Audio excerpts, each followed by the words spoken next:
And good evening, everybody out there on the World Wide Web. This is Draw 8 of the U21 Royal Slam. I'm one of your commentators, Ryan here. Ron is joining me in the booth. Ron, how are you doing today? Very good. Thanks for having me here. I'm not sure how much good I'm going to help you, but I'll do my best. That is all we ask for at the Junior Slam Series. So this evening's matchup is Team Hocevar, skipped by Daniel, against Team Massey, skipped by Connor.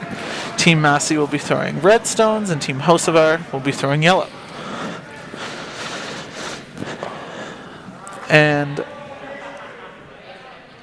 right away, both teams seem to be ready to play with a center guard, and Team Massey just trying to come around.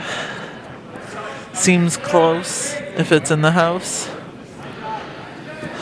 Looks like it's out of the house, so I think we will see the lead for Team Hocevar, Tarek, throwing the in-turn come around their Zone 2 guard.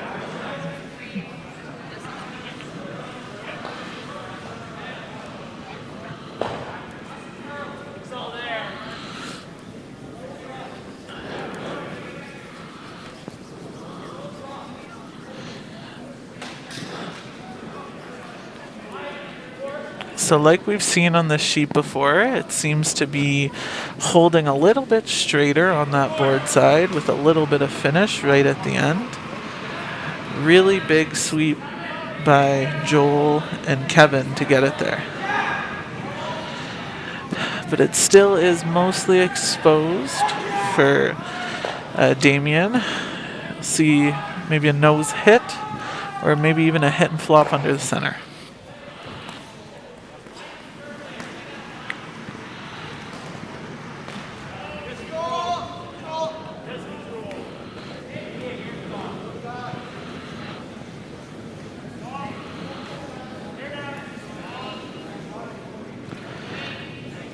Boy, that held really straight, eh? Yeah, I think that's a common theme that we've seen teams adjust to when they step onto sheet 4.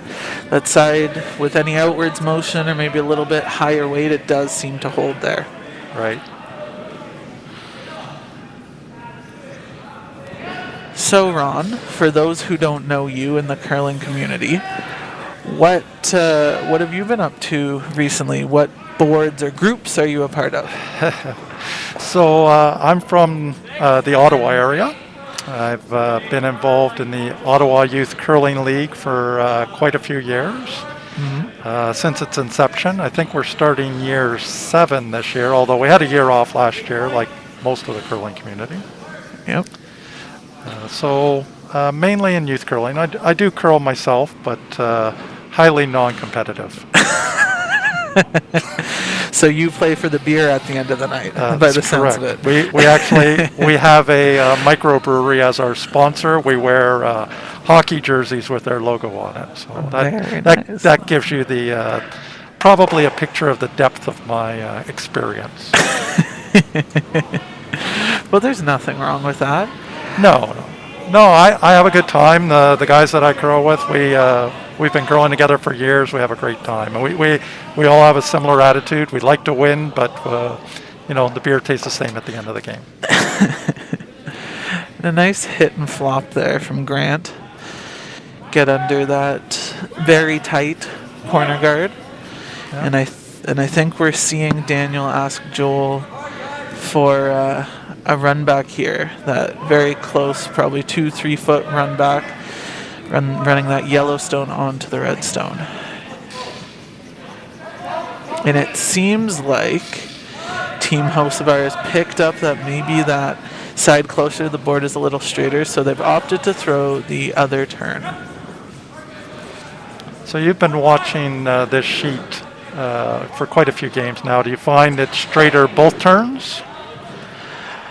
So what Sam and I have mostly noticed is that on that left-hand side of the sheet as we see it, headed towards the scoreboard, it seems to be kind of the keenest as well as the straightest spot in the sheet.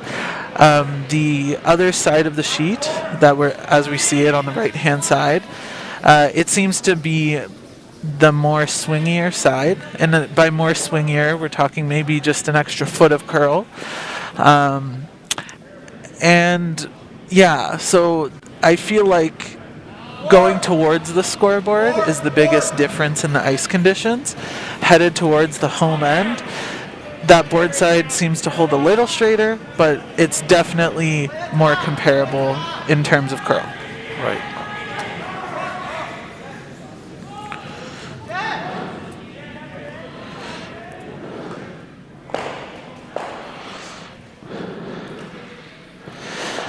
So that seems to be a theme that we've noticed in the first couple ends of each game, is teams figuring out both sides. Right. That speed thrown on the right-hand side as we see it would probably get you into the house, top 12, top 8 foot on the board side, but because this side, on what we were seeing, the right side moves a little more, it falls a little bit short of the house. Right. Takes a little more weight on that side to get to the same spot. Exactly.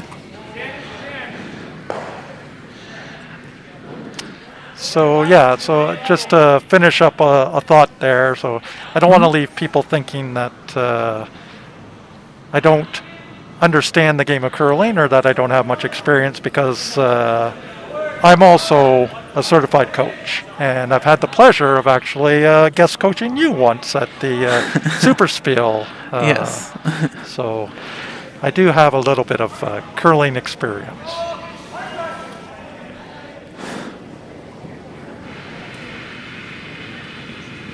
Turning back to the game here, it seems that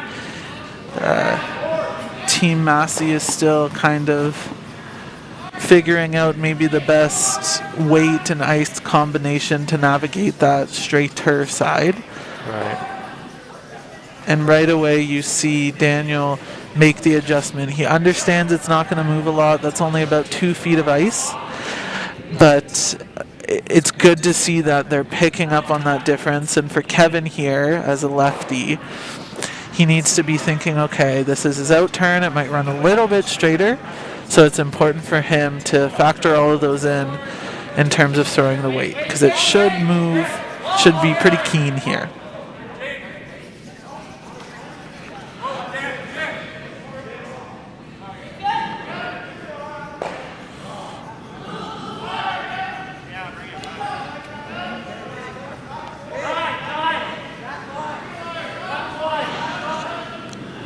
So that one seemed to slip a little behind the tee line, but it is 2/3 buried. But it looks like you're going to see Connor ask Jet for a in-turn draw to the top 4 foot behind that center line guard.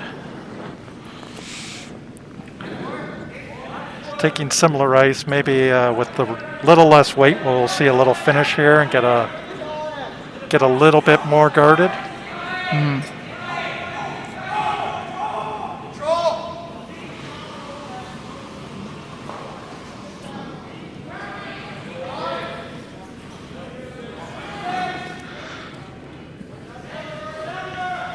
Yeah, still a little quick on that side. They haven't quite. They might have picked up on the line, but maybe not quite the weight yet.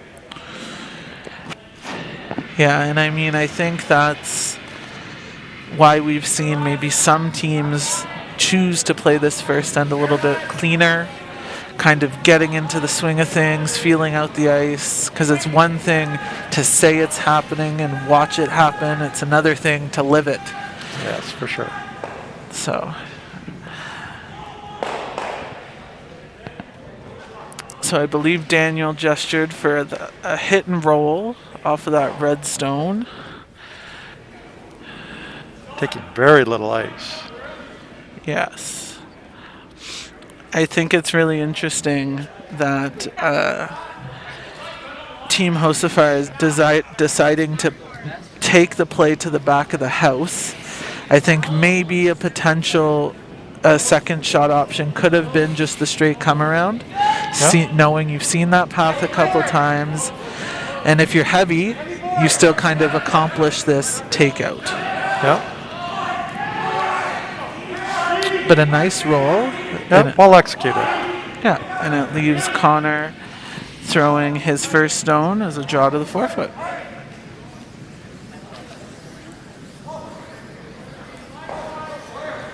You think that call was maybe just a confidence in the ice kind of call at this point in time, that this was a safer call, try and get this, because if you come up really short and you guard them, you might be in big trouble after that, right? Yeah, I think that's a good point, Ron, is if there's a lot more tolerance on that takeout shot, whereas this one it's a lot more of a precise shot for a first end. Right. Of course, the downside is you did leave your opponent this shot, and if he makes it, you're in equal trouble. For sure.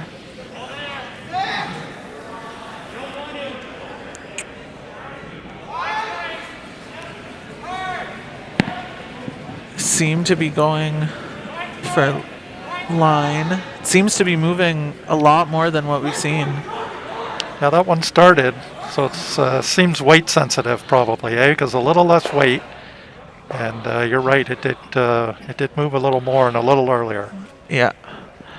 But I think either way, that's something for Connor and Team Massey to keep in the back of their minds, because that they might be forced to a similar shot on their next one. Sure.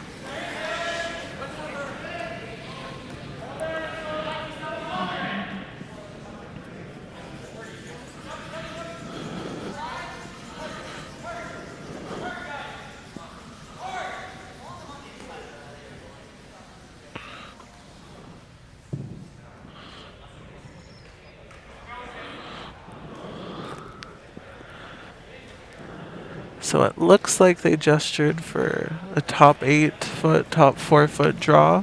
Right.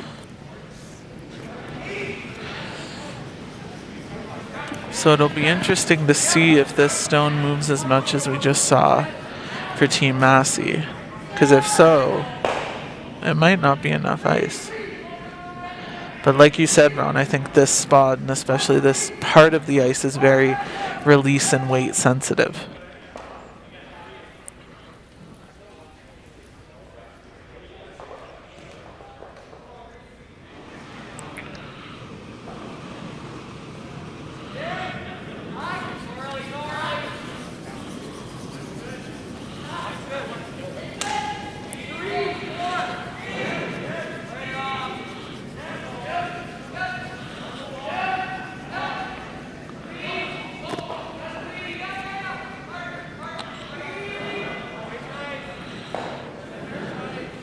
Good call, Ryan. Just probably not quite enough ice with that weight. His weight wasn't bad. They did provide a lot of sweeping, but it sure curled, hey?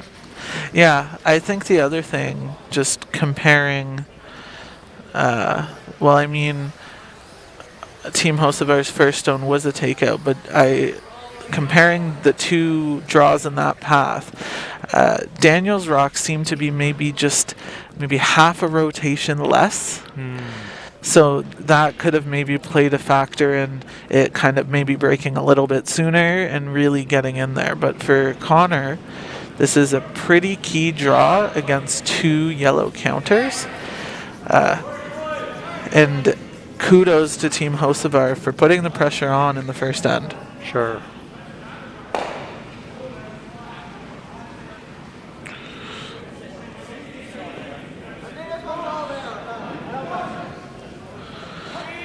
Sweepers seem to think it's close.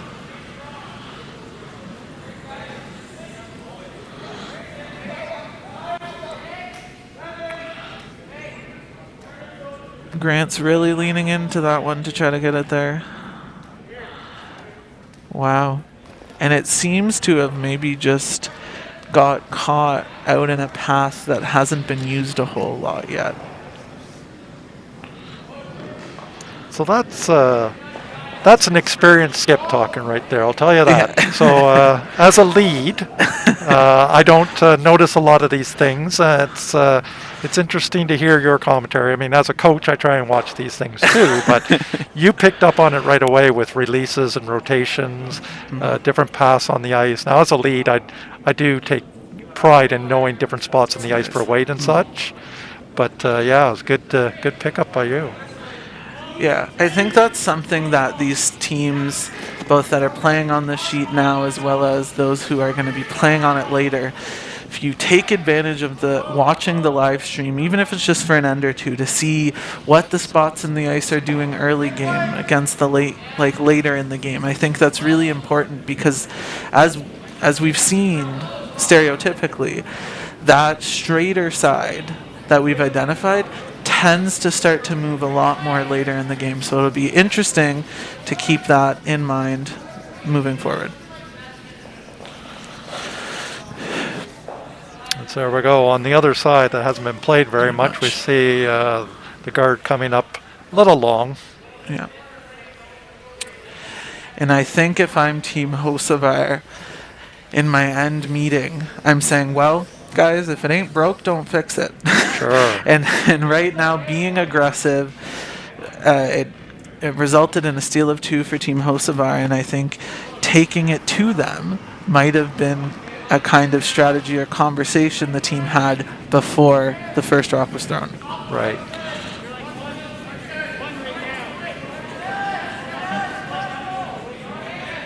Yeah, it's certainly something that I advocate for as a coach.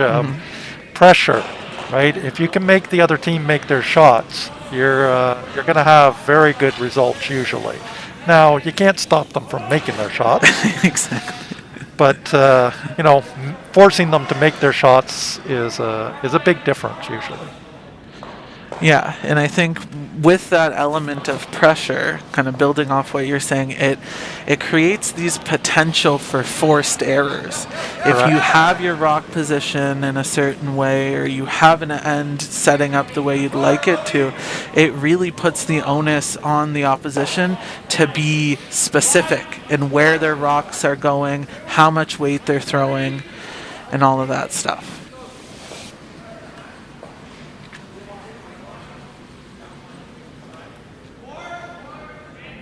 I think that was the plan for Team Hocevar here, but again, long guard still.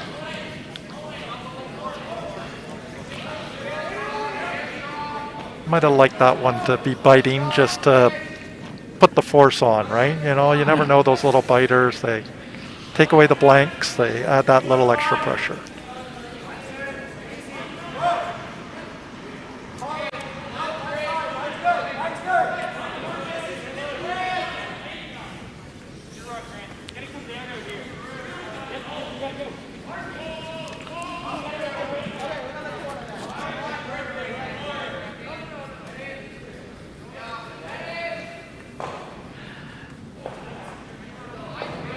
Ron, I have a feeling we're going to have a junky end. It's only 4 rocks in play, but all of them are in that free guard zone. Yeah, well, you know what? No disrespect to the ladies curlers, but the men tend to play a cleaner game, and I think I like watching the ladies curling a little bit more for that reason. So I don't mind this game. I like watching a game like this. Yeah.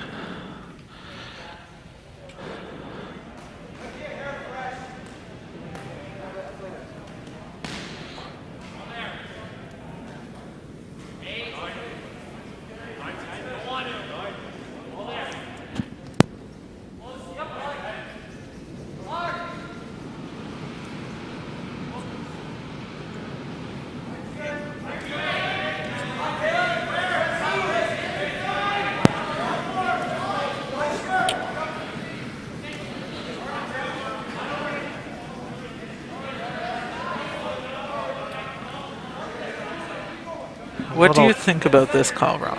Double well, peel. I don't mind it too much. I mean, you're still learning the ice. It's still early in the game. You're down by 2. Those front rocks are not doing you a lot of good on the center line. So, trying to clean up a little bit. I don't disagree with this at all. I think, yeah, I agree with you, Ron. I really do like this call because with how those centerline guards are positioned, it makes it really hard to access your corners. And I mean, even though a bit of a half shot, only one stone removed, now you have both ways to get behind both Massey corner guards. Yeah, I agree.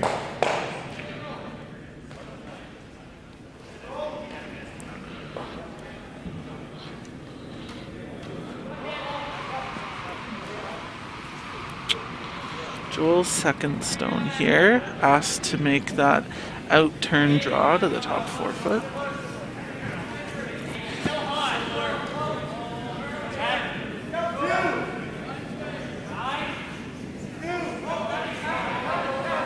A little heavy on his first one. Let's see if he made the adjustment.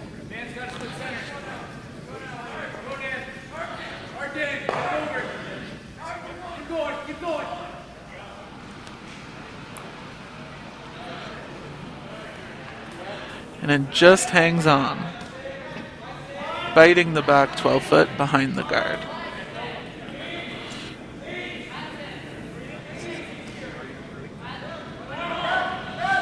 Good aggressive call here. I like this. You put up the guards. How about we use them, right? Exactly.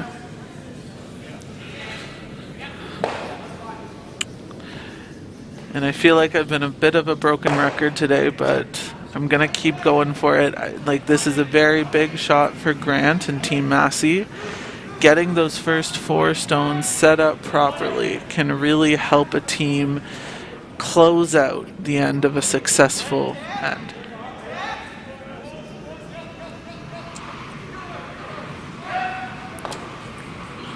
Good call by the skip. Needed a little rub. It was pretty hot. Makes the best of what was thrown. Very true, Ron, and some of the best skips can see that and see it early enough and try to get something out of it. I mean, at this level, I don't think the expectation is to curl 100%.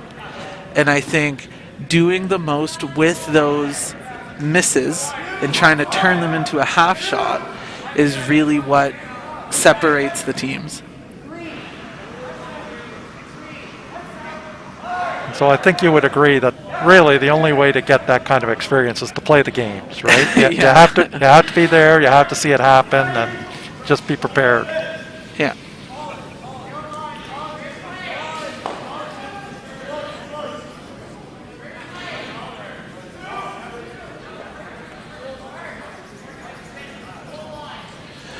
So I don't mind the come around here. I think if we're going to be a little nitpicky, I think the other call that Team Massey could put forward is maybe a peel on that centerline yellow. If you peel that centerline yellow, you then have Team Hocevar either peeling one of your corners or coming around to the wings. And if you're the team with hammer, that's what you're looking for. Right. But I mean, they did just throw this, so they have an idea of how it's going to move.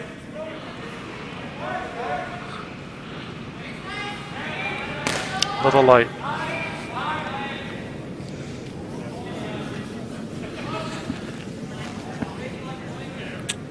So. Yeah, I mean, I didn't mind that call. It seemed like that was their end plan, that they wanted to score this end. Yeah.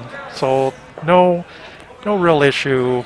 Just, little light on the execution, that was all. Yeah. But you're right, it does leave, when you're late on the execution, it leaves opportunities for your opponent. So, when you were at this age and at this level, did your coach or your team ever talk about make after miss?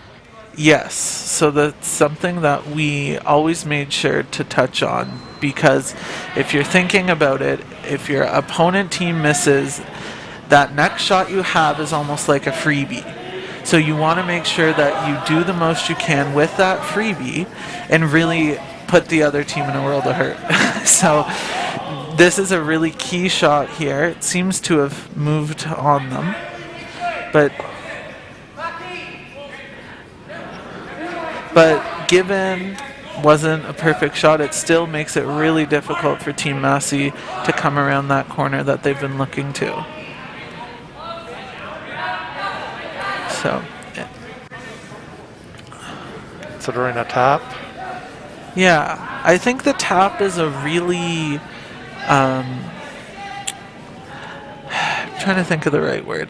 I think if I'm Team Massey, I'm trying to identify the rocks that can hurt me. Right. And I think that no matter what you tap to whatever position, you're tapping it behind opposition stones. And if you're going to do that, then it gives Team Hocevar the opportunity to use their stones in the control zone and promote them forward and potentially remove those.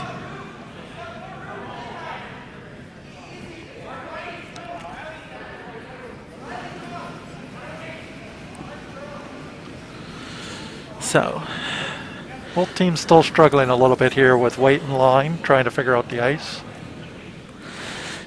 Yeah, and I think the first team to adjust to those differences, you're really going to see it in terms of execution. I mean, I think the one thing that both of these teams will pick up on eventually as the game progresses is the difference between coming towards the glass versus going towards the scoreboard. Now, obviously, it depends on release and rotation, but I think the ice that's given right now by Team Hocevar is a little tight. I think you'll see a little bit more movement in this spot than they're anticipating.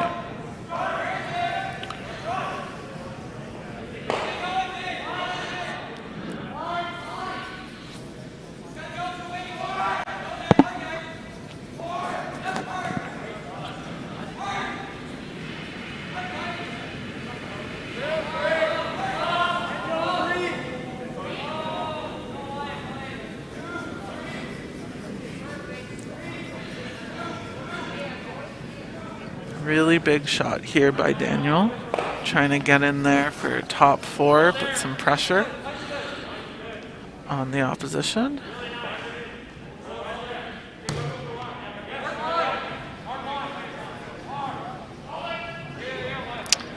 They waited a little too long on the line there.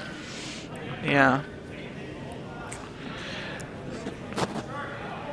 They were calling good line, good line. They liked it. They liked it. They didn't read the jump there.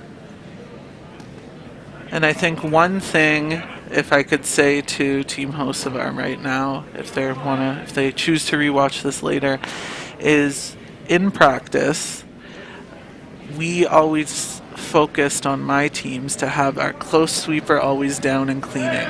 Because if you're down and cleaning, you're prepared if the rock is to pick or to make a sudden move that wasn't expected, you're ready in there. Because it almost seemed like in that 1 or 2 seconds, all of a sudden it took a turn that wasn't expected. Yeah. And Ron, let me tell you, if you said that a stone biting the back 12 foot was going to be the first shot stone for a majority of this end, I think I would have called BS on you. But I don't think I would have called that.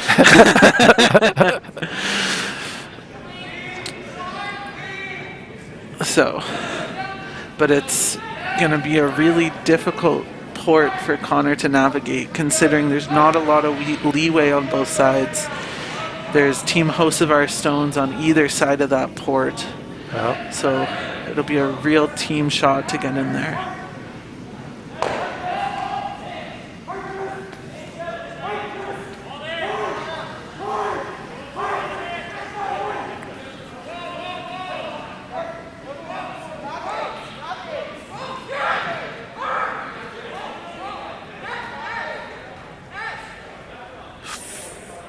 Ooh.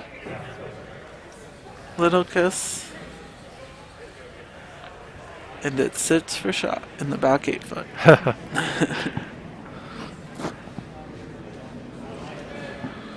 What's your feeling? If that doesn't kiss, how's the weight? Yeah, if that doesn't touch that Yellowstone, I think it probably would have enough weight to get to the back line, maybe even the hack. Right.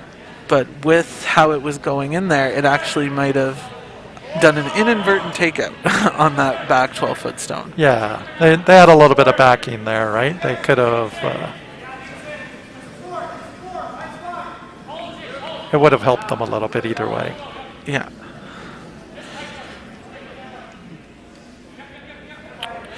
But a really big shot here for Daniel. They've seen this path thrown a couple times. If he can get one behind that cluster of stones on the center line, top 4 foot, they're sitting in a pretty good position to steal.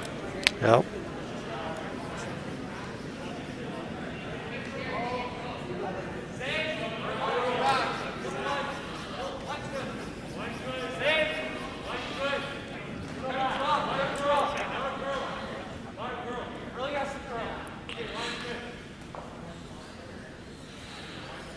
And with this softer rotation, I think it's gonna favor them here. Yeah, they found the weight. Didn't fully bury. Not too bad. They should be able to follow it down and get their one. Yeah. But again, not a lot of room for error for Team Massey. If they're tight or wide, you could be potentially on a Team Hocevar stone. So a really, really tough one here.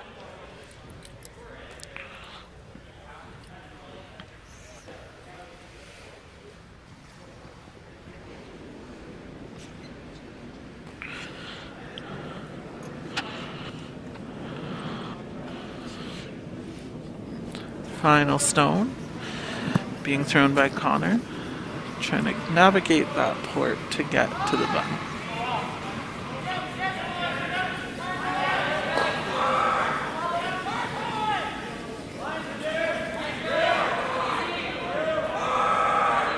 Really going for line here. Double tick.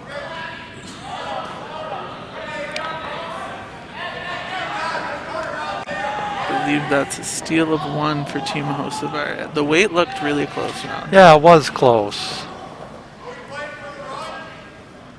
And even the line was close. It seemed maybe a little bit inside, so they got on the sweeping early.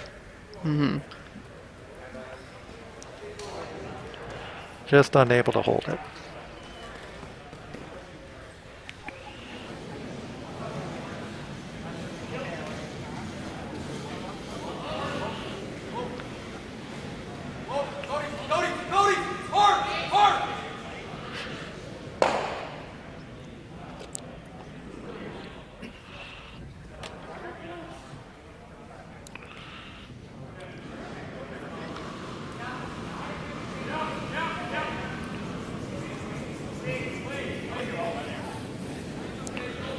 So sticking with the side they know, but changing their gear a little bit here. Rather than a guard, I think they've called for it in.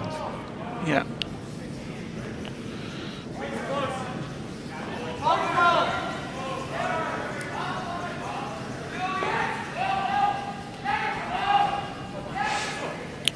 Not a bad result. But I like the call by Connor. He knows that they're down a few points. That stone that's in the house is behind the tee line. And throwing a corner guard here is probably their best bet to get a multiple score.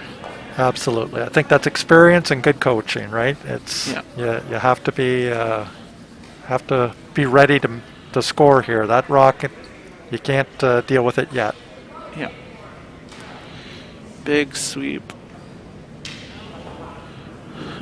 Big sweep from Jet and Grant to get it over. And I believe Daniel is asking Tarek to throw, I believe it was a zone 3 guard. Yeah, tight. Even biting here doesn't hurt you too bad.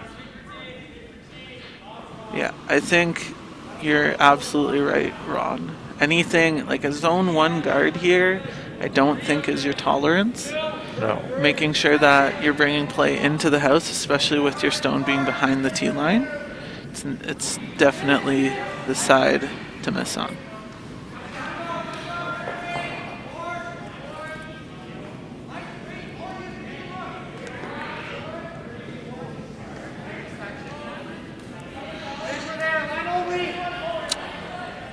glad to see they listen to us.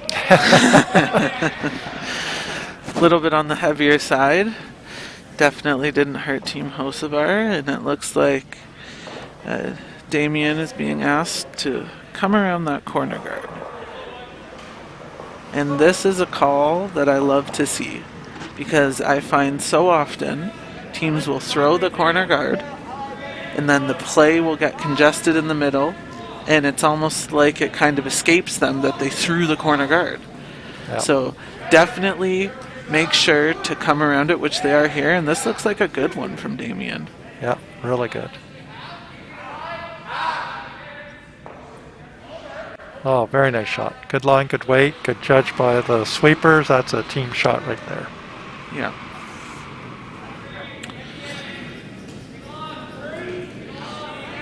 And now Team Hocevar is feeling the growing pains that the 5-rock rule provides people, right? In the 4-rock game, you might have seen them go up and peel that guard. But now, forces them to be a little bit more aggressive, throwing a zone 2 or 3 guard on their couple of stones in the middle of the house.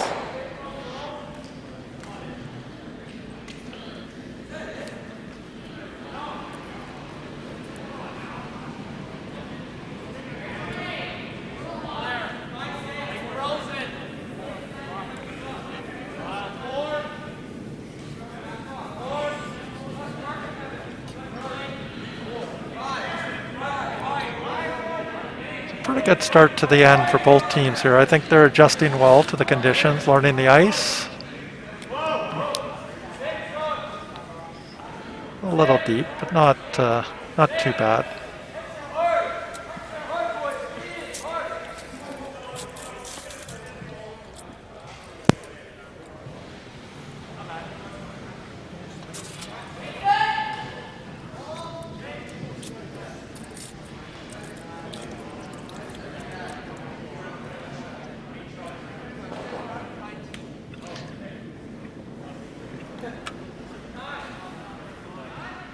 Team Massey making a decision here to you can't let these rocks pile up here for too long.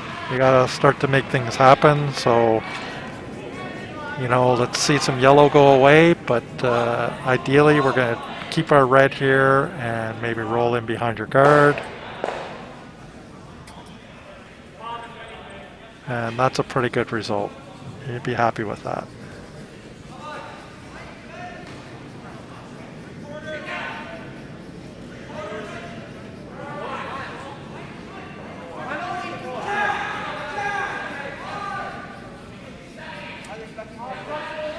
I think the call here is they're going for the red in the top 12. The tolerance would be a little narrow. If we lose the guard here, that's okay, but we can't be wide and miss everything. I think that's hitting the nail on the head, Ron. I think keeping those thoughts, I mean, you never want to think about missing, but understanding how to is always a good thing. And I know that Joel looked a little bit agitated at the result of that shot, but if I'm Team Hocevar, that's the way to miss that. Yeah, for sure.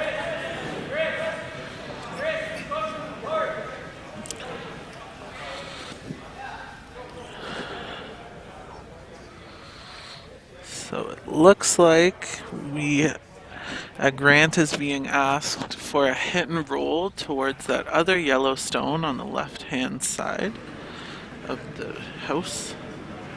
Looks like a control weight was the call. This one might looking like a normal, a little bit heavier. I like your idea of the control weight. We want to keep this rock. And what do we know, Ron? What do we know? Yeah.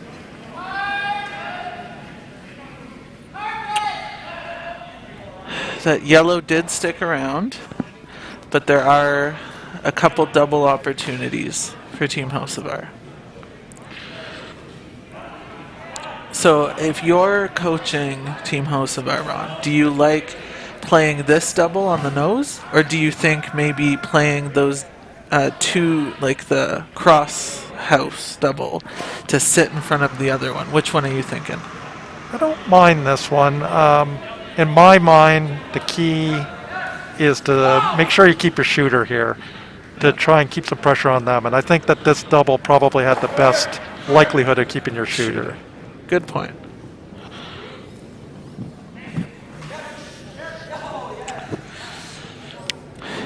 And now, all of a sudden, Team Massey has an opportunity to sit 3 in the house, pretty spread out. Yeah. And good call here. Let's get to the other side. Let's get away from those other ones.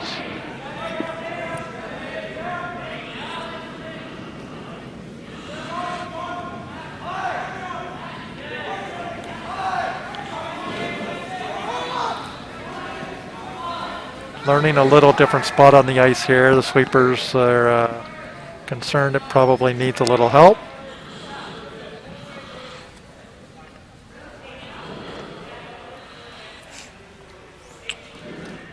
Always tough to throw that rock for the first time on the other side after no one's been there for a while. Yeah. But I think the one thing that Jet needs to keep in mind is that that's the way to miss that shot. A lot of my coaches have been telling me it's important to get your sweepers involved, and at the very least, now they have a good corner guard that they can use. Right. Good point.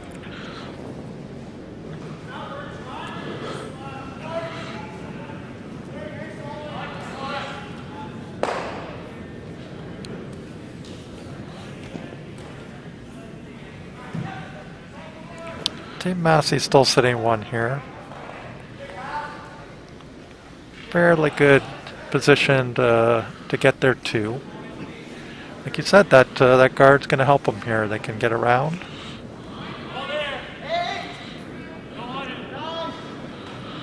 They seem to think it's a little hot out of his hand. Yeah. Trying to adjust for the light shot last time. Oh, plan. Is this the plan B? B to try and use the backing.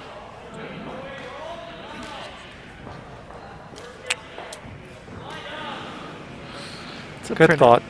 Yeah. I mean, it's about getting the most out of those stones, right? And maybe throwing a little heavy, a little bit of a miscue, but they still got something out of it. Yeah.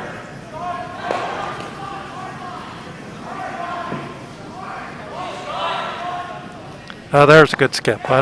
We didn't have that on camera. That was the other end as we're seeing the shooter come to throw. But the skip at the other end, he went to Jet and he said, "Hey, that's all right.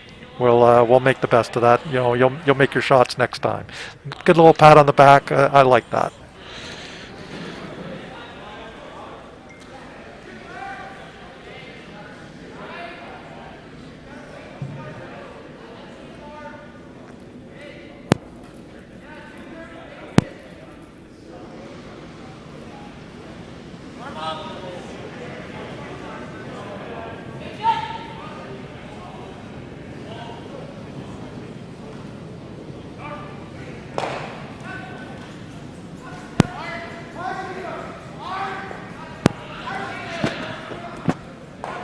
All right, and for everybody back home, we'll give you a little bit of an update. So on sheet 1, we have Dobson leading Goves 2-0, with Goves having hammer in the third end.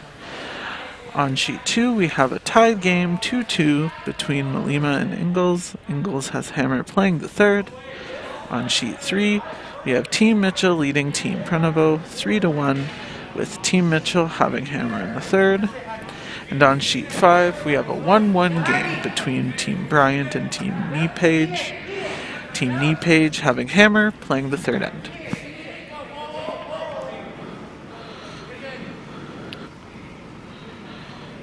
Well, we'll see. The shot's been attempted twice.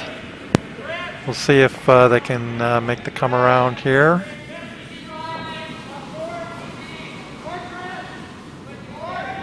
Lots of lines still, but the sweepers are thinking it needs some weight.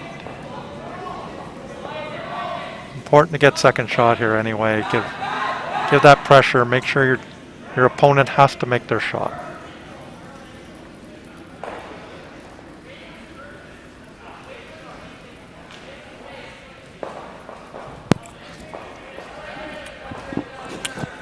Very good point, Ron. And if you're Team Hocevar, Team Massey is setting first and second shot. What are you thinking as some potential shot calls? I think we saw a notion of rolling to the left-hand side as we see it now. What do you think, Ron? So job one, as a coach, I'm telling my players, job one is make sure the shot goes away. You have a 3-point lead at this point. Don't get overly fancy and miss everything and give them a chance to get back into the game. If you get rid of this shot, the best that they can do is come up with 2. A roll either way is a bonus, I think, at this point. It just puts a little extra pressure on them to make the shot. Yeah, and I think the other thing too is Team Hocevar could roll behind that corner guard and maybe use that to their advantage. It seems very close for line. Little roll, very nice.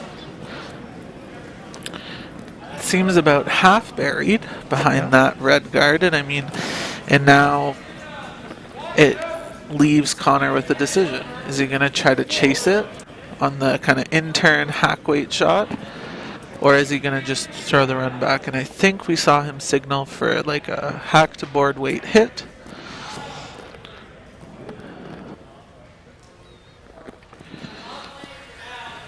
I like this goal. Yeah, I think this is definitely the call. I love to see that he gestures to the sweepers what weight that they intend on throwing. So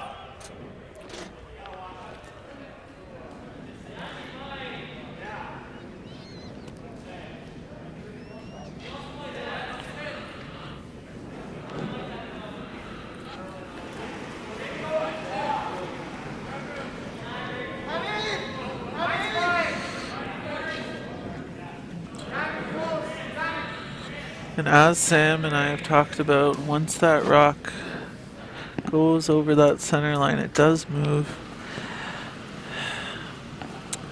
But I think that one might have just been a little bit strong out of his hand. Yeah, it was maybe a little more weight than he wanted. It didn't quite move enough to get the result that he needed.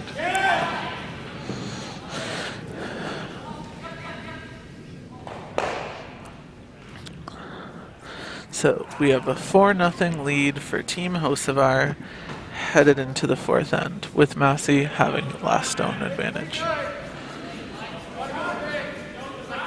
So Ryan, have you ever been in this position as a skip yourself? What's your thinking at this point? How do you get things turned around? What's going to happen here? Unfortunately, Ron, I have been in this situation before, and I think the conversation that I would be having with my team would be, look guys, it's not how you start, it's how you finish. And yes, maybe we've hit a bit of turbulence early on in the game, but let's have a really strong back half, and let's really put all of our effort into the first stone of this end. I think coming out with clear intensity in this first stone of this next end sets the tone for the rest of the players, and then moving forward hopefully sets the tone for the rest of the match. Awesome advice.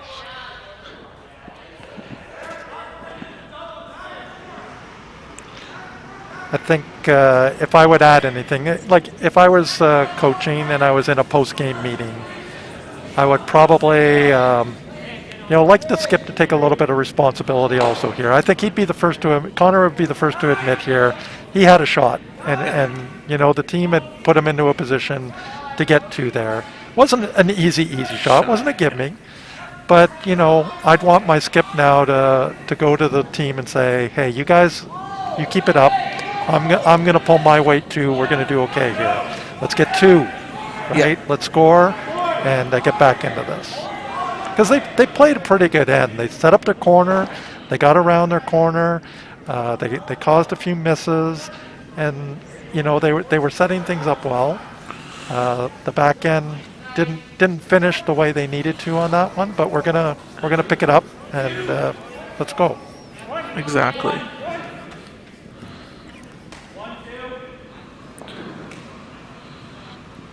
And I think every team has that one player that's the jokester, a little bit of the prankster. And I think you're down 4-0, obviously not where you wanted to be when you started, but I think that's when that player comes out and turns on the humor a little bit and gets everyone joking and back in the right mindset here. So looking back at your teams, who was that guy? I don't think I'm going to name drop any of them. But I mean, they know who they are, and they probably aren't listening. Would one of them be on the ice right now, maybe? Potentially.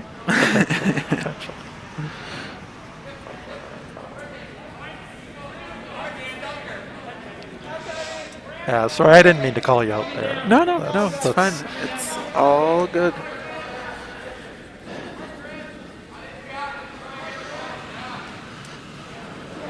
Was the call a freeze here, Ron? I think it was.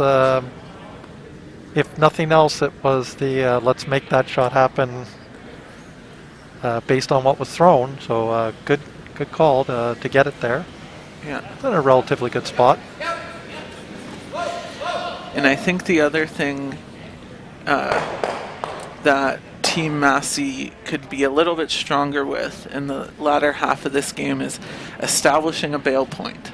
Right. I think there have been a lot of rocks in play, and I mean, there's been opportunities both ways. But at the same time, if your team can't establish that clear bail point of, okay, we're 1 or 2 rocks in trouble, it's the second's last stone or the vice's first, we need to get out of trouble. I think that's something that Team Massey could benefit from.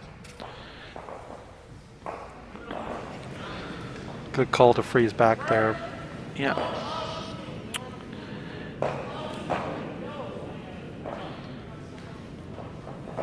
Yeah, early in the year, it's time for your team to learn those kinds of things, right? Is to, exactly like you say, discover your bail point.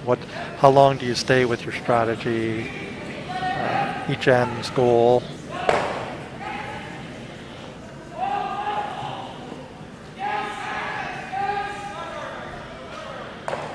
Like Connor getting buy-in from the team here. There's a couple options, so he's trying to find out what his teammates like.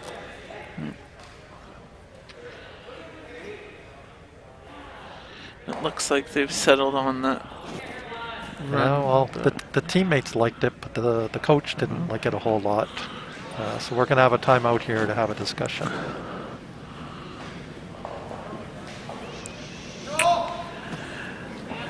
Do you think maybe the coach is saying that yellow center line guard?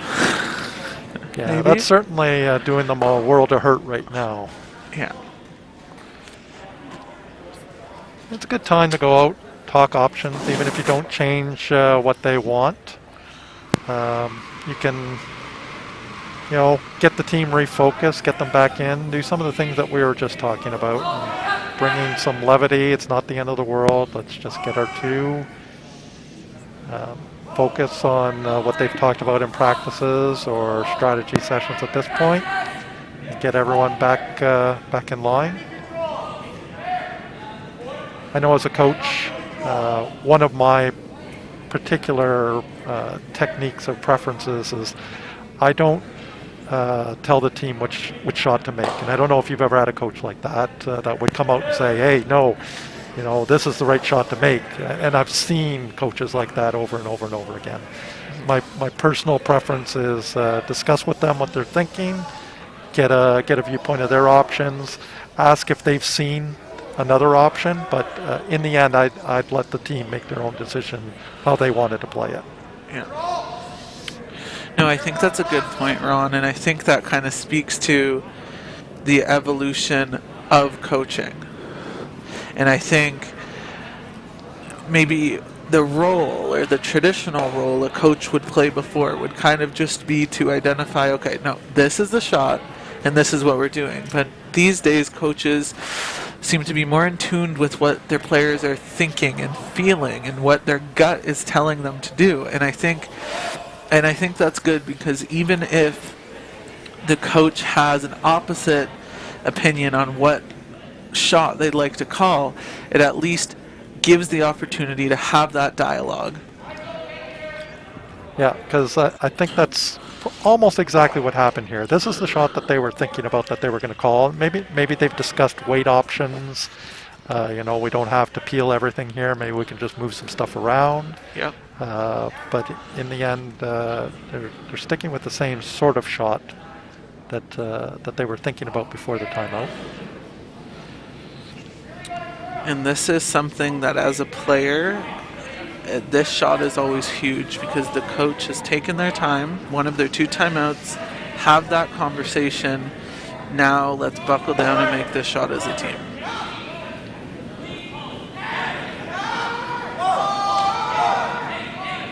Seems to just curled a little bit. Hang on. No. Left a really interesting angle, though. Yeah, move things around a little bit. So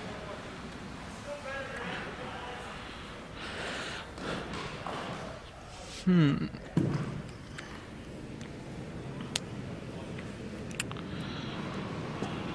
I think Daniel... Okay, so I think the conversation is Daniel is asking Joel to freeze to it, maybe try to get to the inside. But just before he threw, he said, don't be afraid to be light. A guard here isn't a bad shot. right. And I think that sort of communication is really important, because sometimes that kind of plan B shot isn't as clear. So. Yeah, the whole team needs to know, right? You've got to be on the same page here. There we go. And look at that. They communicate what the tolerance is. Wasn't the plan A shot, but you get the guard, and it makes it really difficult for Connor to access that red-yellow combination at the front.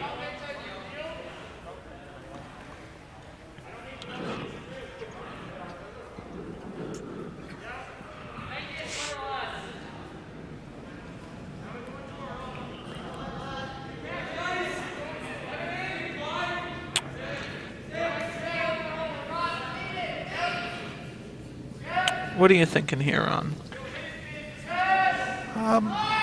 The yellows in front are not helping Massey at all. They're causing them a lot of grief. So yeah, I mean, ideally, I think I'd like to get the double. I'm willing to lose my shooter on that. Yeah. And get things opened up a little bit for me for later. Yeah. We're still only at seconds rocks. We still got Vice and Skip's rocks coming, so let's create some opportunities. There we go. Very nice shot. Yeah. Just what the doctor ordered for Team Massey. I think Connor saw that. I think he saw that it could come onto that back yellow one and not disturb the red one at all. Yeah. And that back yellow one was not doing them any favors either.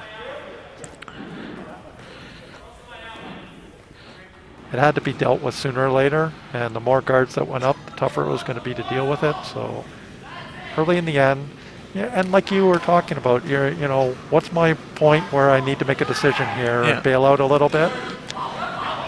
So they've helped their cause.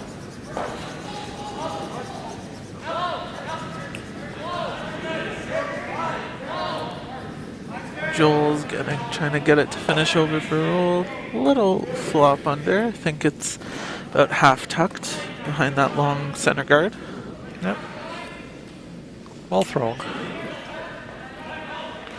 That's one thing as an amateur curler. I admire the throws of these young players. Oh my goodness. You can tell the work that they've put into it. The slides, the releases, the deliveries, they make it look so easy, and I know it's not because I coach and I can tell you how to do that, but I can't do it myself. These players, such great deliveries, very nice. It's coming up a little light.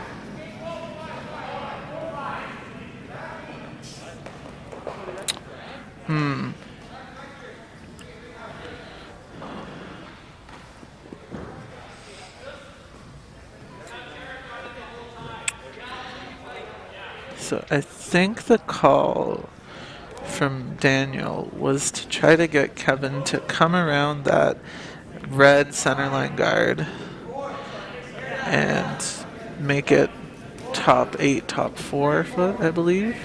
Yeah. I mean, they didn't take a pile of ice though.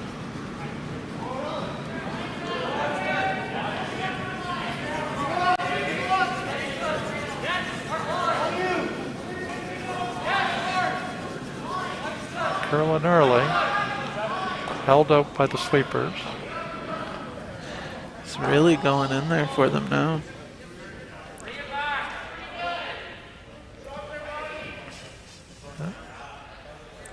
A hair deep, but still a pretty good result.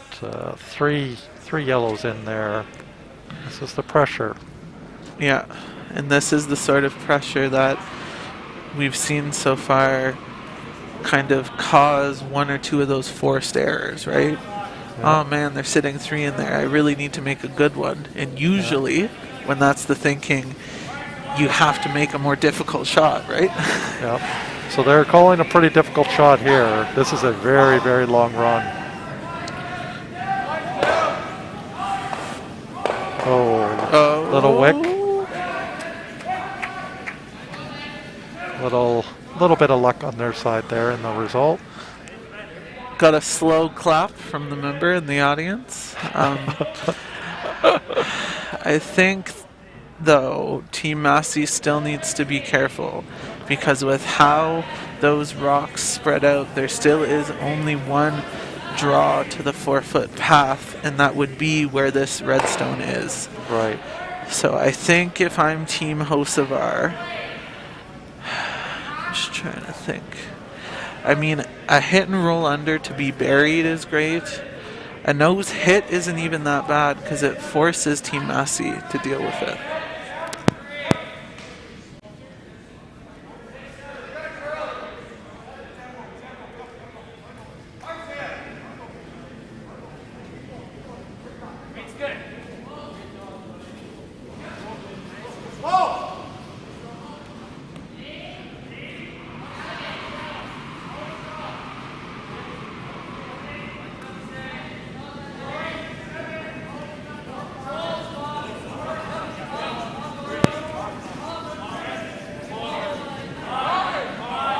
We have to play this red one. We're going to get rid of it. That's job 1.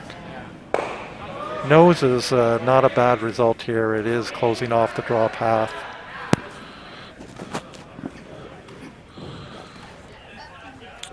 Yeah, and I think if I'm Team Massey,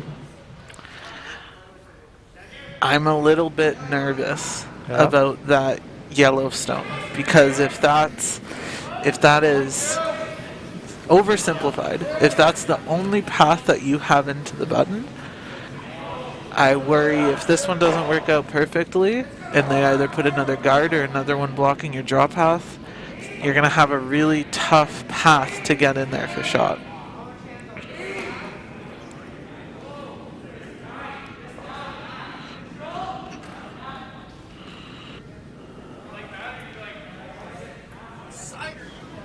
What's your tolerance here, Ryan?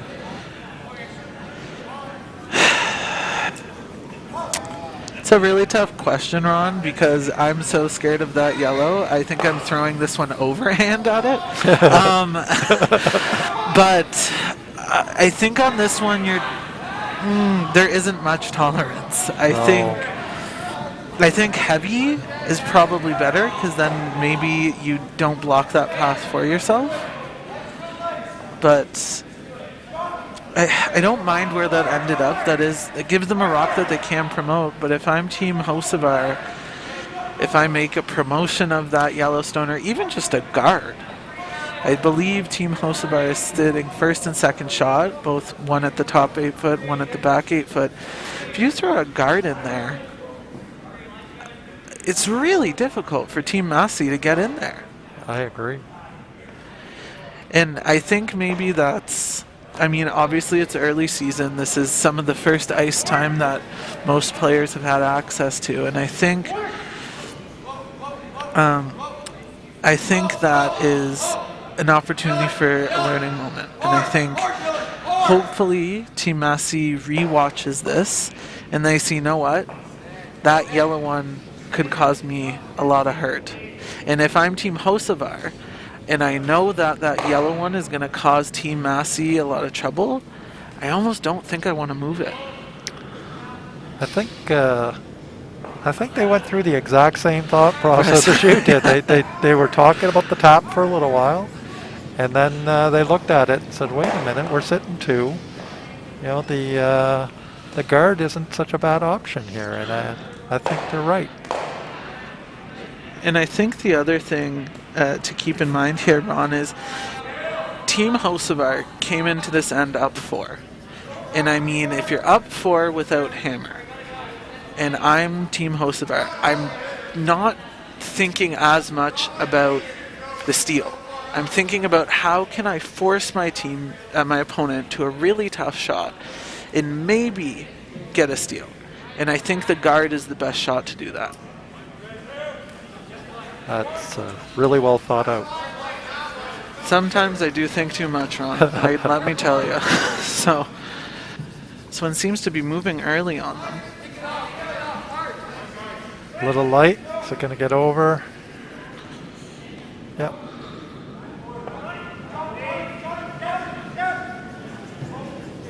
And I think if I'm Team Massey, I'm breathing a pretty big sigh of relief.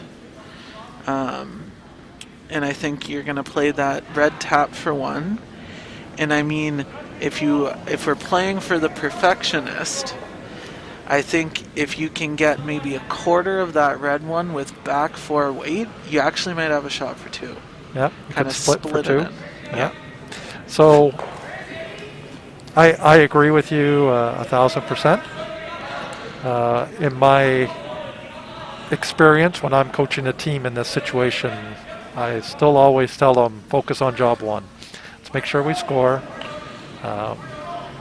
But, you know, keep that in the back of your mind. You gotta say, I have a chance for 2 here. Yeah. And I think if I'm Team Massey, this could be one of those shots that change the momentum of the game. That's right. So far, maybe a little bit of hesitation coming out of the starting blocks, but Connor and team have a chance at 2 here, which could stunt the momentum for Team Hocevar.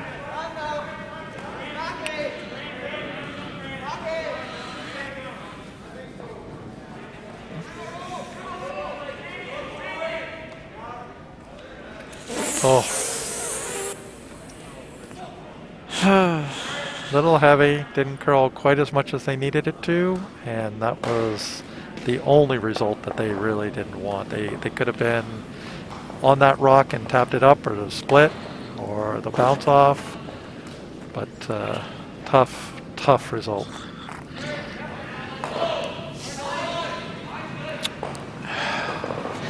It's one of those ends that you just feel really bad for Team Massey. It wasn't that they curled a horrible end. Right. They did a lot of things right, and I think the only thing that really kind of added extra pressure to them was leaving that top yellow stone in the 12-foot in that control zone. Yep. And then just a bit of an unforced error and another steal.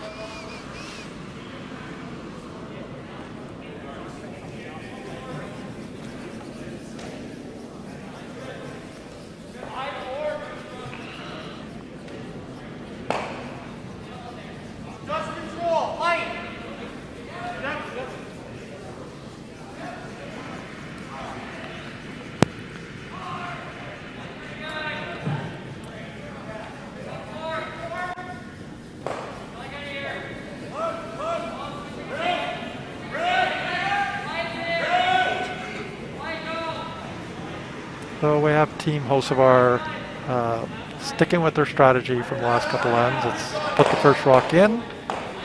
Team Massey not biting on that that bait. They're going to play their strategy. Again, experience and coaching, you can tell they're going to throw up a corner. This gives them the best chance to get their 2. Just needs to stop before it gets in the house. We're going to take a look.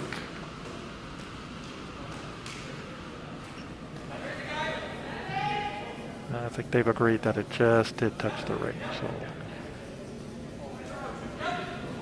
this is a scoreboard call. You know you have a lead. Don't leave rocks around.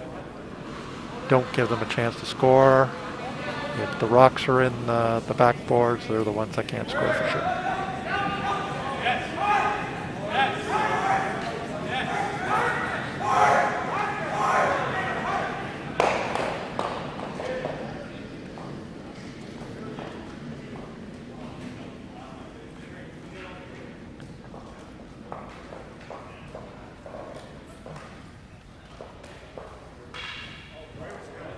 We'll stick with the plan. Let's get a guard up here.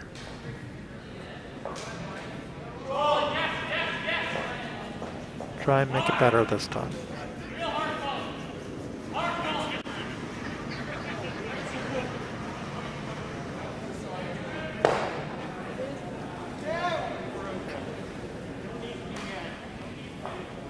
Sweepers seem to like this one better. They're keeping it clean.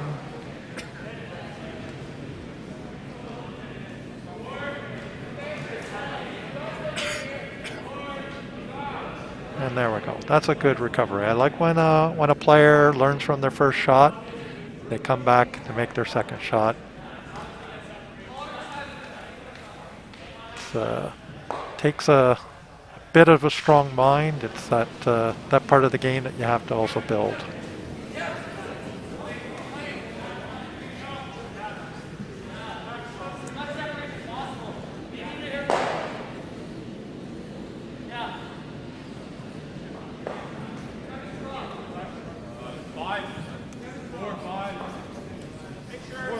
Well, this is an interesting part of the game here, where obviously with a 6-point lead, you never like to think any lead is safe, but you probably don't need to score much more. Your opponent needs to score a lot to catch you. So when you put rocks in play, are they helping you or are they helping your opponent? It's a tough call. A lot of teams might choose to throw that through or even take out their own. You gotta try and make sure that your opponent, you don't let them back in the game. It's a team strategy call.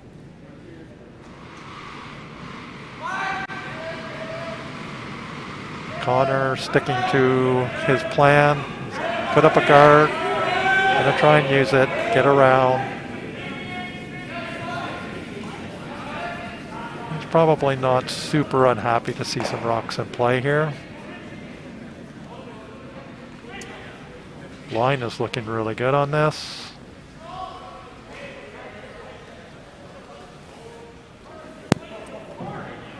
Grant Berry's one in there. Very nice shot. Yeah, and I think that's something that that Team Massey is really looking to do here. Like, Rome wasn't built in a day. We need to get the simpler shots, for lack of a better term, from the front end players established. Once we have those, we have the base, and then we can continue to move further, hopefully resulting in Connor having easier shots at the end of each end. Right. Oh, good attempt. Just slides by on the double.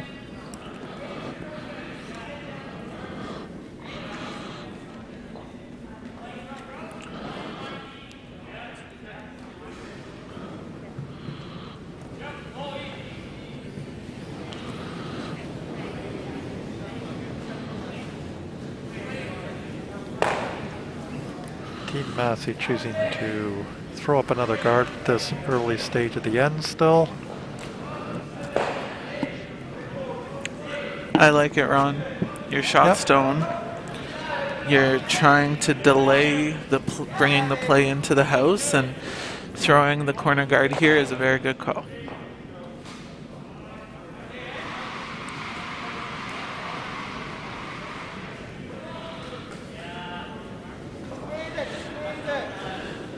seemed to be a little heavy. Plan B call to freeze it. It's a bit of a miscue there from Grant.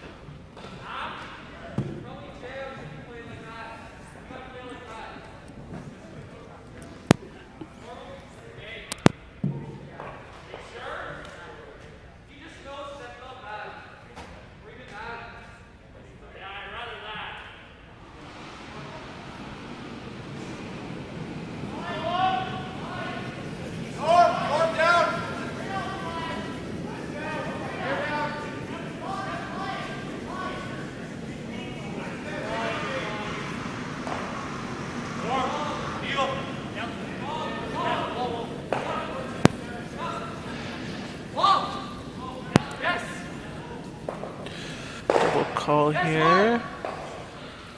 Yeah, a nice shot by Team Hocevar. And now there's just a cluster of those yellow stones in the middle. And if I'm Team Massey, I'm thinking we need to start hitting. And I know that's not your traditional mindset when you're down a bunch of points, but I think given the position of the yellow stones, if you don't start opening it up, you might never get a chance to score. So are you thinking hit to get them all out of there, or are you thinking possibly just tap around and maybe make some room? I think, and again, it's obviously every team is different, but I think I'm throwing a high hard one at this. And I'm looking at the past 4 ends, and I'm saying I've gotten boxed out of the scoring area for probably 3 out of those 4 ends. And if I'm Team Massey, getting on the scoreboard is a must this end, whether it be 1 or obviously they're looking for more than 1, but even if it's only 1, you need to get on there. And so I think I would have liked to see a high, hard one down the middle on the guard, kind of peel it, send it back into those yellow combinations on the side, and try to spread it out for the skipper to have at least a shot at one.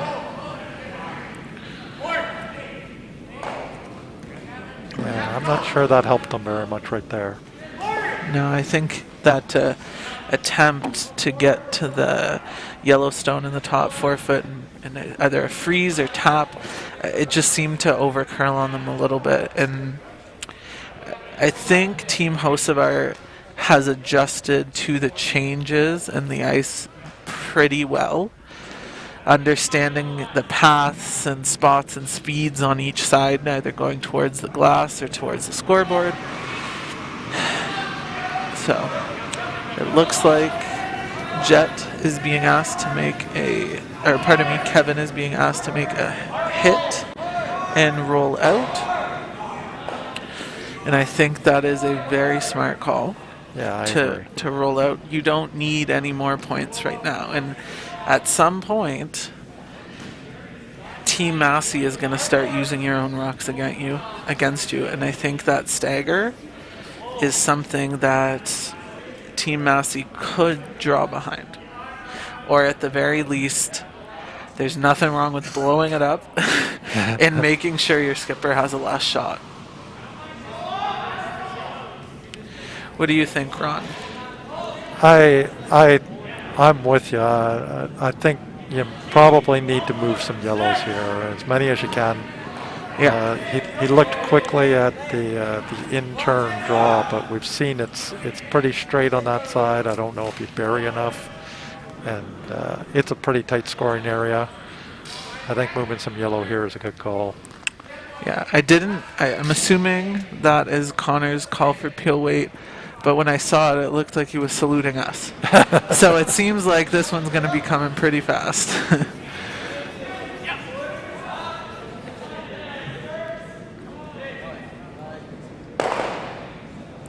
That was a pretty good throw by Jet there, and that's a nice result, really. I don't know what it is, Ron, but after I saw some of those yellows go, I kind of exhaled a little bit extra, and I was like, whew, there's room to breathe again. So I do think that was the call for Team Massey, keeping in mind they're looking to score a point, at least here. Yeah, they're not out of trouble yet, but it's looking a lot better than it did a few seconds ago.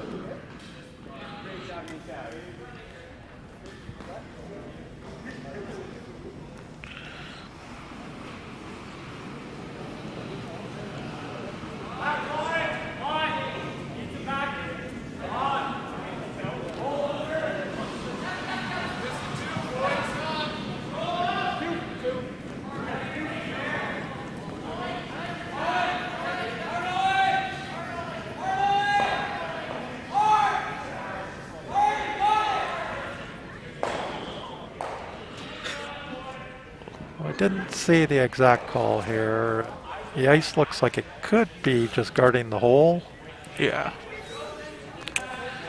I think if I'm Team Hocevar, I think guarding that hole is probably the best shot here. Those other red stones aren't they're not in the rings right now. And if you're sitting 2, I don't think you can split either of those to outcount either of those 2 stones. So I think the guard is the best shot here. Yeah.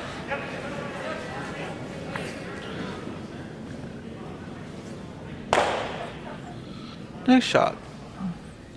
Good to see the little fist bumps after the shot. Good communication, moving with the rock down the ice, and it landed in a pretty good spot for them. Lining up the run back here. Do you prefer one side or the other here for the run back? What's your call on this? What's your thinking? How do you choose? What's your plan? So first, looking at where they've given the ice, they either anticipate to see no curl or they want to throw it hard. In my years of skipping, and I'm an ancient dinosaur now at the age of 22, I always like to throw these just single run backs with just a control weight. You don't need to throw it as hard as you can at it. And then, so like a nice control weight, I think is what I'd like to see. And either side, I would just throw whatever I'm comfortable with. So if you're feeling the in turn more and you know what it's going to do there, I don't mind it. There's also the out turn. The seems to track a little for them. Ooh. So a bit of an unfortunate miscue there, and I think maybe a little bit extra weight that wasn't needed, and it made it track. And the other thing to keep in mind too is we've seen a lot of hits played on that 6 feet of the sheet. So I think if it hasn't been working for you for a majority of the game, don't hesitate to go to the other side. And I mean that that shot thrown by, I believe it was Jet, to kind of open up that front, that was thrown on the other side of the ice. So they have an idea of what it's doing over there. Right. But it really does come down to personal preference.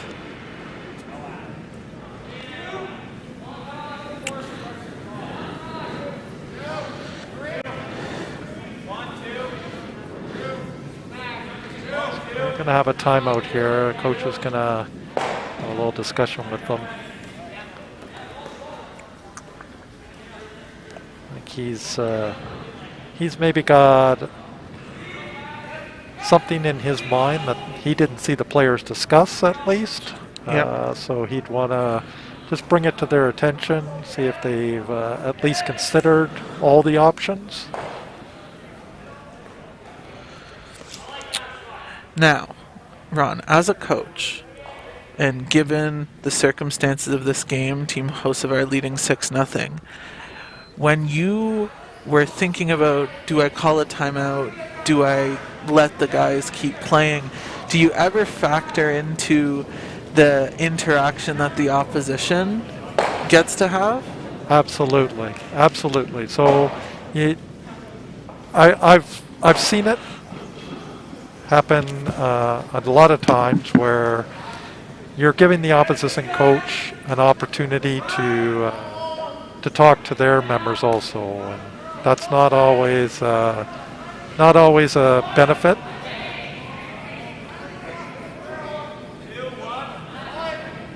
So you factor that in a little bit. That if there's something you don't want to let the opposition have a chance to discuss with their team, you never know. So yeah, you take all those things into account.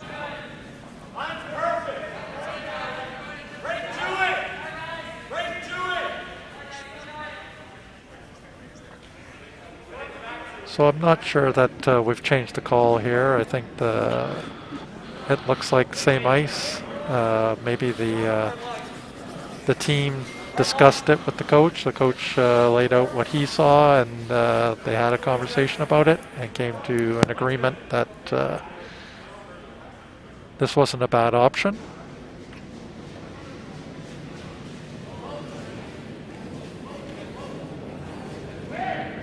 And I think this is okay. I think you had some options coming this way. I think if you get it buried in behind, it stops that same run back. If you stop short in front of it, it stops the same run back. You make them throw something different. And I always try to coach to tell the team that if you can make them take a different shot, it's better than letting them have the same shot. Try it twice.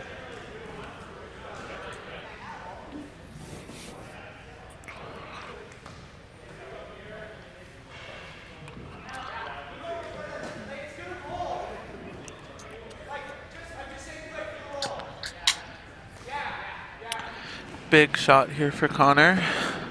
Absolutely. This could be a big confidence boost right here.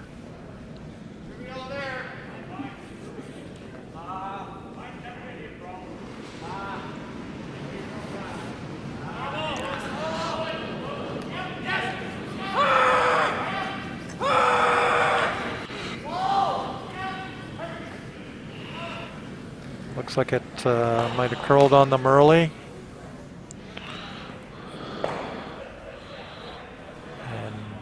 That didn't get the result that they needed either.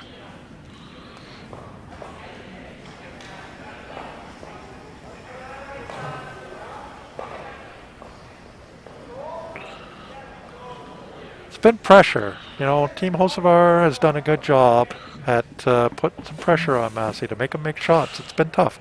He hasn't had an easy end where it's been, hey, I'm going to get my 1 or 2 or 3 here.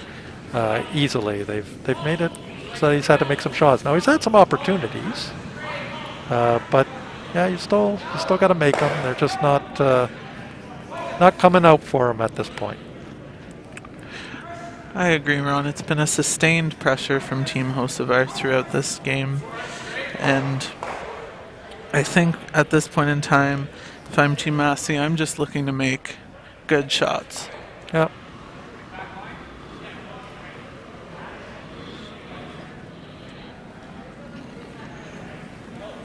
So the score is 8-0. That's not an ideal situation.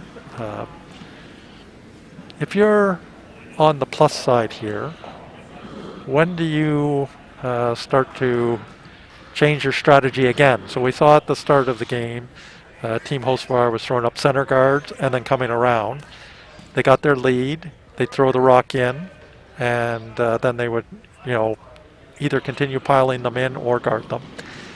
Do you ever reach a point where you say, let's just throw it through, we don't need anything here, better safe than sorry?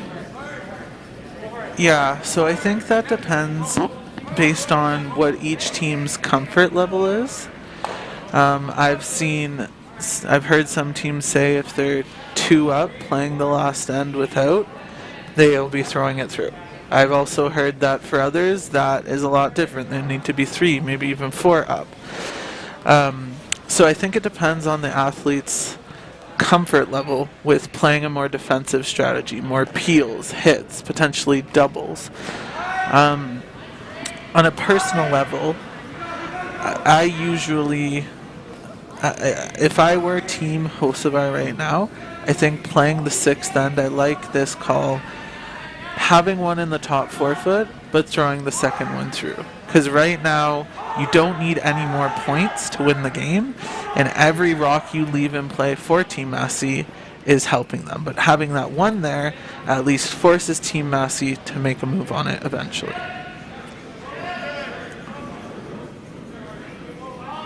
I agree 1,000%. That's awesome.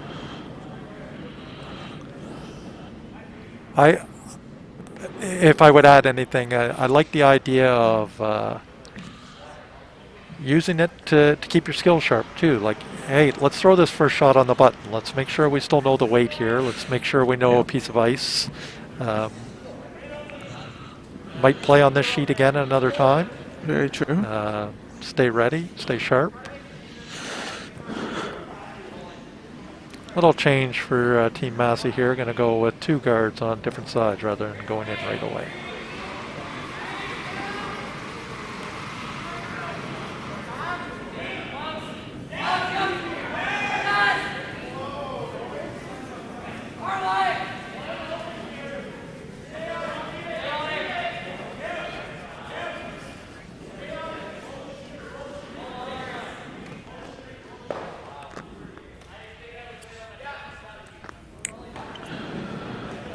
And Joel is being asked for a throw through. And then I think after this stone is out of play, I think we'll see Team Massey try to utilize one of those corner guards.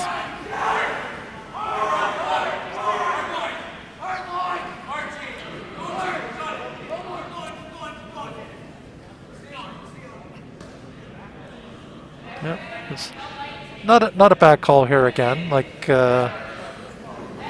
if you go in, they peel the guard, you've got no guard. So, yeah, he's saying in or short.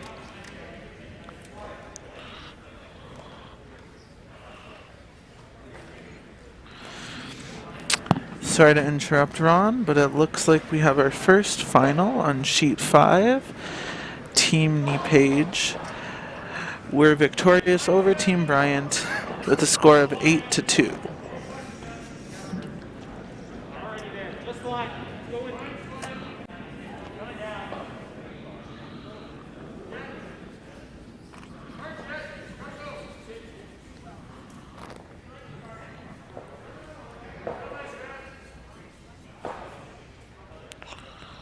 Good shot here again by Grant. Grant's been fairly consistent finding his weight, finding his line. He's been throwing pretty nice. I think that's a good point, Ron. I mean, the line score isn't representative of the effort that Team Massey has put out there today. The front end, after the first 2 or 3 ends, they've started to do a much better job at setting up the ends, but Team Hocevar hasn't slowed their roll. They've kept going, and they seem to look pretty strong and very consistent in the early season, which is great to see. Yeah, agreed. Yeah, I don't think the score is indicative of how this game was played at all. That I think there's been some good shot making. Untimely mistakes have lopsided the score a little bit.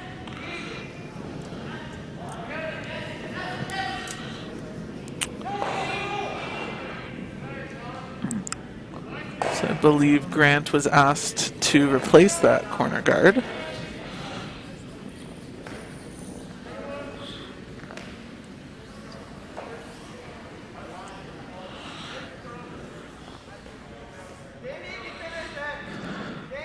Well thrown. Sweepers liked it. A well thrown stone, and I mean, if you're Team Massey, you're trying to look for the positives in this game, and I think Grant has curled a very consistent game so far. Yeah. And I'd like to see that Daniel is looking at, okay, so if I throw this handle, where are my jam possibilities? And I think this is the best handle to kind of negate all of those. That's an excellent observation. I think too many teams automatically want to throw the outside in on these peels, and that was a good shot and a good opportunity for the double. Well made. Yeah, I mean, I don't think Team Hocevar was calling the double. Nope. But I think it's one of those days where when it rains, it pours. Yep.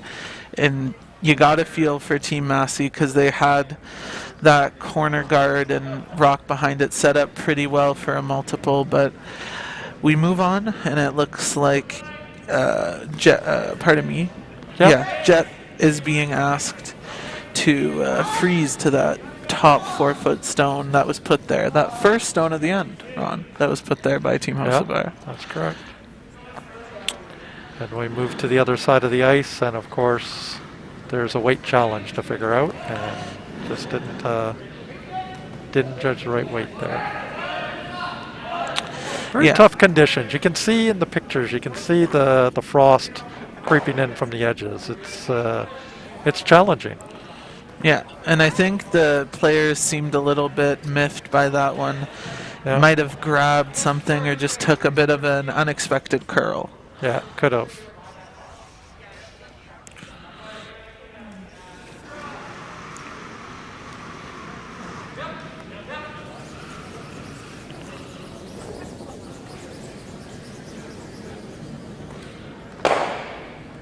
Well executed shot there to clean up the front.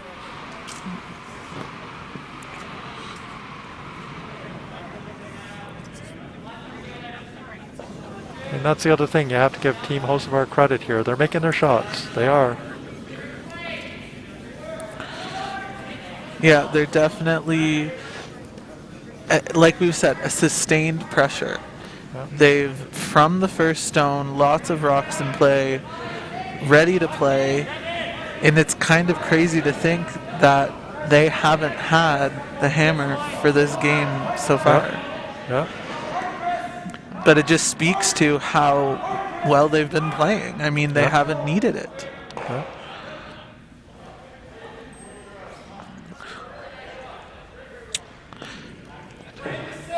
Just another sheet by sheet update. So on sheet 1, we have Team Gove leading Team Dobson with a score of 5-2. Team Dobson having hammer playing the 6th end.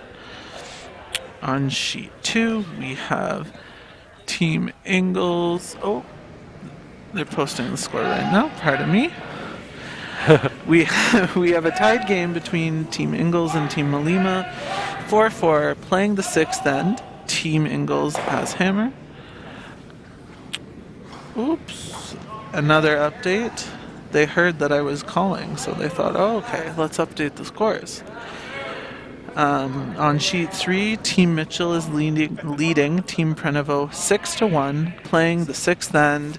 Team Prenovo has hammer. And now we're all up to date. And those were some very, very fresh, real updates right there. Yeah. Timely. As the numbers were going on the board. Yes. Nothing but the best for our viewers at home. So we have an intern peel here by Daniel, trying to get rid of as many stones that can benefit Team Massey.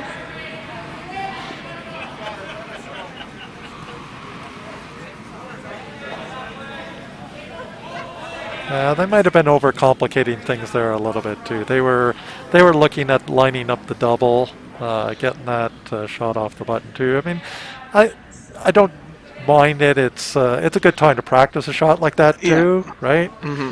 But in a tighter game, that would have been an unnecessary call. You could have just easily just peeled, made sure it went away, rather than trying to get the one off the button. Yeah, that's a good point, Ron.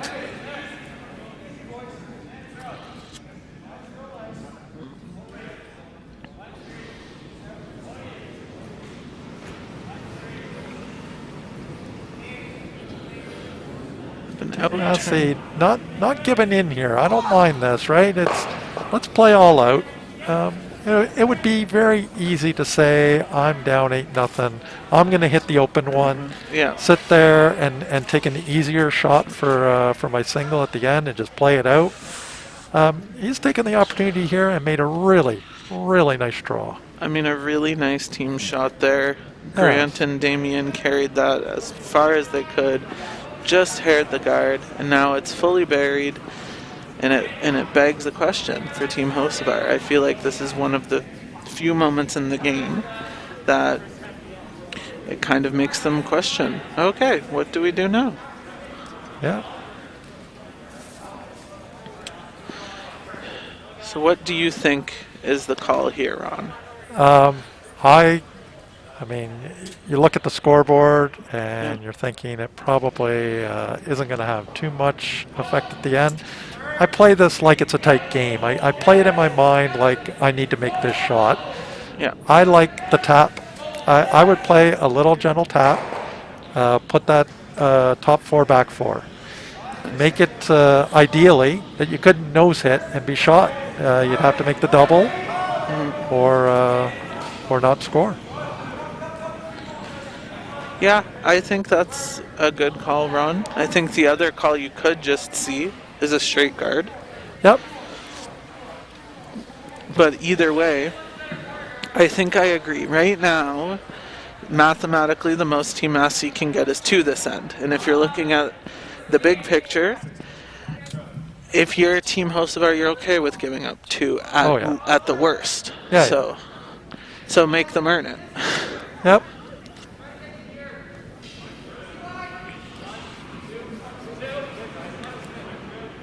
You'd like them to keep focus here and play it like you got to make this shot. Yeah. And the straight draw, the straight guard, it's not a bad call. It's a perfectly fine call. And he's executed pretty well here. Nice line. You could tell, you could tell that Damien was giving, pardon me, that Joel was giving everything he could into that one to try to finish it over. Yeah. But if I'm Team Massey, I think you still have to give it a go, right? I think the scoreboard dictates this is your shot, kind of a soft backline weight shot. Maybe, and I know it's early season, but maybe a little bit less handle, a little bit soft to try to get that extra finish and try to tap it into full 12 foot, and you've got your 2. Yep, good call.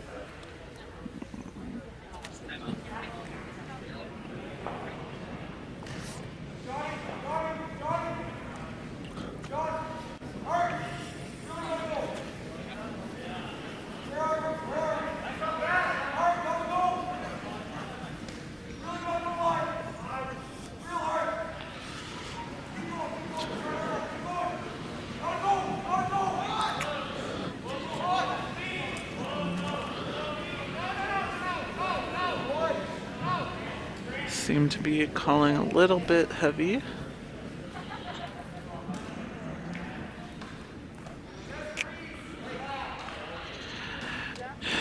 A tough one.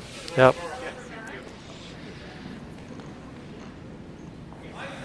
They're going to call it a game. I think it was just one of those games. Team Hocevar played very, very well. They made their shots when they needed to make them. Team Massey, a couple untimely mistakes. Yeah. And it lopsided the scoreboard. But you got to park that one. Remember your good shots and move on to your next game. It's just one game early in the season. Exactly, Ron. And I think that's the kind of positive about being in this tournament, right? It's early season, early days. For some of these athletes, some of the first few rocks they've thrown on this ice surface, or on ice at all. And I think you kind of shake that one off. And I think if one good thing came out of the pandemic, I think if I'm Team Massey, I'm accounting this one to just not having a lot of recent ice time. Yeah, agreed. Chalk it up to a game of experience. Put it under your belt. Move on. Learn from it, and it's plan for the rest of your season. Exactly. All right. So, to all of our viewers at home, we like to thank you for following along.